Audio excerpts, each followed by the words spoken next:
Corona योद्धा अभिनव प्रयास लोकों को सचेतनता करने पाई थाना अधिकारी अंटा भिड़िछंती। नियारा ढंगरे कोरापुटी भाषा रे गीत गाई सचेतनता करुछंती जयपुर टाउन थाना अधिकारी बालेश्वर गिधी।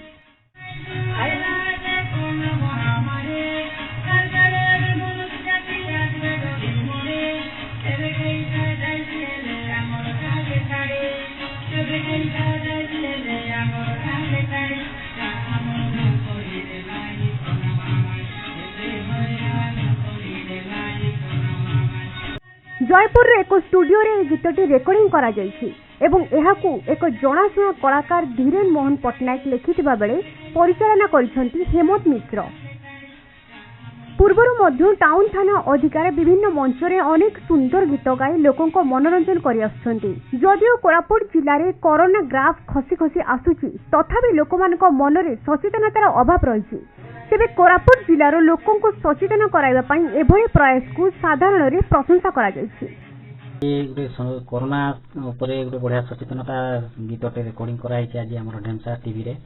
तो वर्तमान जो कोरोनार प्रभाव आम जयपुर एरिया रे जो हिसाब से व्यापुची तो लोक मैंने वर्तमान मार्केट सब खोलीगला सब दुकान बजार खोलीगला बस कम्युनिकेशन सब खोलीगला तेणुक लोक मैंने केयरलेस हो जाइछंती। तो से वर्तमान सचेतन करने गोटे कोरापुटिया भाषा गोटे सुंदर गीतटे आदि रेकर्डिंग होती। आपण मैंने समस्ते आगु भी मन थी समस्ते सबु समय आपण मैंने मास्क व्यवहार करूँ बाहर को आइला बेले घरे थिला बेले आपण सैनिटाइजर यूज करूँ बाहर को आइले आपण भिड़ जगह को जाती जो भी अच्छा आपण मैंने सोशल डिस्टेंस मेंटेन करूँ आपणकर बुढ़ा माँ बापा को मार्केट को जमा पठातु नहीं छोट छोट पिला को मार्केट को आसतु ना।